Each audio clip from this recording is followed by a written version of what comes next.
The Jets reportedly knew about it for several weeks. Everyone on the team is supposedly cool with it, but it was also unexcused and he was fine. So where is he? The Jets called it an event and stopped there. Albert Breer went a step further. He is somewhere that they could not excuse and maintain credibility with the rest of the locker room, but would be expected. Would not be an out-of-left field thing for him. So you guys can open your mind, so to speak, as he's been known to open his mind sometimes, into all possibilities. I mean, just fantastic writing by Albert Breer there. Nick, your reaction? I mean, what he's implying is that Aaron Rodgers skipped work to do drugs. Well, What? What? I mean, that's the most basic version, right? And by the way, I'm not a Puritan on these things. I don't necessarily agree with a lot of America's drug laws, and I think he's a grown man. He can do what he wants. What about vaping indoors? Do you agree with that one? That's pretty good, buddy. Inside. And so I don't think it's that inside anymore. So I'm not trying to act like a prude, but that is what it is. And also that makes more sense as far as why you couldn't take 60 hours away from your trip to just show up at Jets camp, because an ayahuasca retreat in South America, it's not going to be as simple as, oh, I'm in Paris. You know what I mean? Let me fly to JFK real quick and do what I need to do. I just think it's mortifying. I think it is in any other walk of life. It doesn't have to be pro sports. If it were mandatory team building activity, a self-proclaimed leader, highest paid employee, not there. Hey guys, where's Billy? Well, you know, this is the week he had marked out months ago to go do drugs. Unless, aside from being, I think, like in the rock and roll industry, I don't think there's a single industry where it's like, yeah, that's okay, we expected it. I just don't. And so I just don't know how you sell this publicly, that I had to miss work because I marked out months ago, gosh darn it, this is the week I'm going to be getting high. A cannabis industry thing? A cannabis industry. I still don't think you missed that week. That's tough. Like, what? He's smoking weed? We have an offsite. And so that's what I think. No, look, I agree totally with you. It's terrible. All right, people jumped all over Kyrie Irving for taking a week off in the regular season. I get it, that's the regular season, but still, because he needed time away, right? Mental break, January 6th, whatever. Yeah. This dude's going to get high. That's what he's doing. I don't care what else accompanies it. In America, in almost all the states, it's illegal. All right, and you are going somewhere to party, do whatever they're doing. That's ridiculous. You don't think other players on that team when I look at how many players in the league have had careers ruined for marijuana use, and I know laws have changed, but I'm just saying, this speaks of what you talk about, the narcissism with him. This is like, I got a different set of rules. And I don't know how often they do these retreats, but I'm guessing maybe they did one where they didn't have mandatory team activities at the same time, and you could go on your own.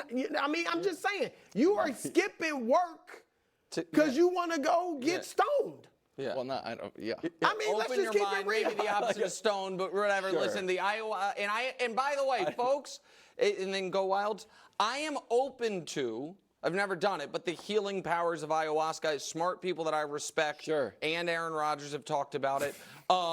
And so I don't think it is. So I don't want to minimize that. But there's 365 days in the year. There are, of those 365, I'm going to probably 140 maximum, that the Jets expect you to be in the building. That leaves you around 200 to find time. That's what I would say. I do like the idea, as a thought exercise, that if Aaron Rodgers considered postponing the ayahuasca trip, the ayahuasca people are like, no, dude, you booked this. Like, you have to be here for this. This is when you booked your ayahuasca. Don't let us down. Well, I got a whole group of people here waiting for you. Yeah. You can't bail on your ayahuasca trip.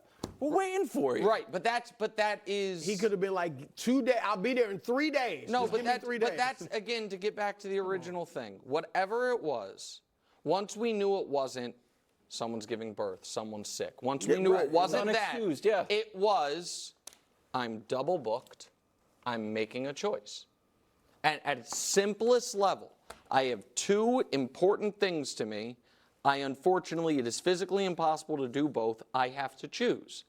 And he chose the non-Jets minicamp option, and if that option ended up being When the Giants take on the Cardinals in a special tribute to the Negro Leagues, live from the historic Rickwood Field, coverage begins Thursday at 5:30 Eastern, only on Fox. Welcome back to the show. Wonderful episode of Weird and Wonderful. We'll start with the Weird Pirates Rockies man on third. Brew, have you ever seen this before? Ryan McMahon just walked home.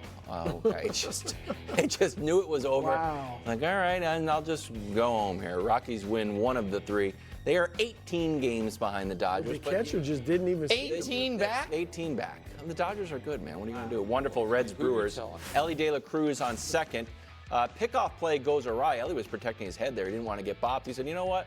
I'm just going to go home. Scores from a faulty pickoff play. Nice and dive. yes, I have read the tweets that Bobby Witt Jr. is faster than him. It's not tweets. It's Jeff Passan with hardcore data. Is it true? Yeah, that Bobby Witt Jr. is fastest player in the league. Ellie's third fastest. Sorry, it's just the no data. one believes that. Okay, well, Wonderful then Aaron you Judge know at who does Fenway. the No radar one believes does. that. No one believes that. Gone, number 26 of the year, clears the monster. More on this game in a second. Wonderful Ace Twins. Langoliers to center, but Austin Martin. Go ahead, Nick, take it from here. Why? That would have been gone. Oh, That would've been that's gone. nice. If he didn't catch That's that, nice. that would have been gone. If he Now, didn't y'all catch got mad at me when I said a guy dropped it. He dropped it and he should have had it. Remember last week? Yeah. Yeah. This is what you should do. Okay. Catch If you get it in your glove, you should catch it. I agree Well, with then it's not a That's great what I'm play. Twin If- sweep. No, if that, you but don't to make get there it's a and get it problem, in then your it's not a glove. I don't think it great would be an error if he missed it. That's per an se. if he dropped it, that's Twin a great. sweep. A's have lost 9 in a row. Wonderful Royals, Dodgers.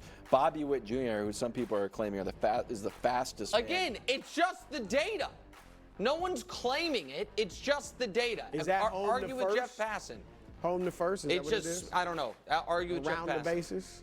Jeff Passan not on the show. Dodgers take 2 or Feet 3 from per the Royals. And hurt Mookie Betts in What the is it? process. Feet per second? Weird. 30.4. Red Sox, Yankees at Fenway. Sox win. They have 9 stolen bases. A lot of base running in the Weird and Wonderful today. I And like finally, that. wonderful UFL championship. Stallions, and I think we had a bet on this. Shut out the Brahmas What and do we shout get? out to Tom Brady. What do I we have get? to call you both stars. Oh, Really? Again? okay. Yeah.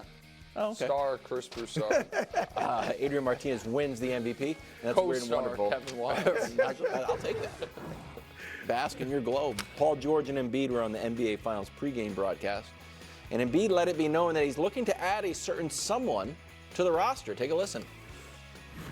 Hopefully, this offseason we find a way to get better and, add some pieces. And, yeah, so. I mean, to be honest, that question should have went to both of them. I mean, y'all sitting here, how do y'all really feel? Wilbon's like, me? Your reaction? Just Wilbon soon up. I got no issue with Joel doing it. That's fine. I don't think it was tampering for the record because he just, he definitely. Also, did players are allowed kinda- to tamper. It's not tampering if players I'm do it. not sure players. I think players it's- can recruit. Teams can't. Okay. I am sure of that. Players are allowed to do whatever they want. Yeah. Paul George, he didn't look mad throughout the interview, but I'm not a body language expert, but I didn't see any I didn't get the feeling he wants to go to Philly. I think he wants to stay home. What it takes. He's from Southern California. You wanted more from Paul George. I mean, just Like, a little, maybe a little back and forth. nothing. Like, hey, you just smile, like something. Nothing. Like maybe when Embiid says that, now we didn't see it on the screen, but he could chuckle like, all right, Maybe big he was just fella, trying like to do whatever. poker face. But he definitely had a poker face. And look, he's from Southern California. I do think ideally he'd like to stay with the Clippers, but if they can't come to terms, I think the Clippers, they're not going to win anything signing him, but they made the mistake of giving Kawhi Leonard all that money. So you might as well give it to Paul George now because it's all about being relevant, having your stars who are from that area be there, and being a decent team, decent playoff team. And here's the thing for Paul George. If he does leave to go to Philly, You leave one injury-plagued superstar for another injury-plagued but superstar. I agreed, but I think that, to me, there is more optimism about Embiid being able to make it through a full season at this point than Kawhi. Yeah. And those are levels. I'll give you that. But is he even going to be at his best in the playoffs? Sure, but health-wise? also, in my opinion, the Clippers have no one close to Maxey. Because I don't trust Harden at all. The cupboard's pretty bare post that. So, listen, I think Paul George should be the Sixers' number 2 target this offseason. Oh. After LeBron? Yeah. I think, and by the way, America, in case anyone, takes the internet literally, that wasn't LeBron in that picture with Nick Nurse and the other Sixers people at the Philadelphia Four Seasons or whatever. That wasn't LeBron, but that should be their number 1 target. Because I believe, I know some people might disagree, that right now, this moment, LeBron is still better than Paul George. I agree. And maybe you can be like, yeah, but in 4 years, LeBron might be retired. Bruce's point that with Joel Embiid, you can't take a 4 or 5 year timeline. You've got to take a right now timeline. So I think your number 1 target should be LeBron. But if LeBron is not leaving, then number 2 with a bullet should be Paul George. I don't look at there being a close third place. They're like, trade for Zach LaVine. There are other things you could do. None of them, to me, fit as seamlessly as you have Embiid, Maxey, Paul George. That team makes perfect sense, and you've got Maxey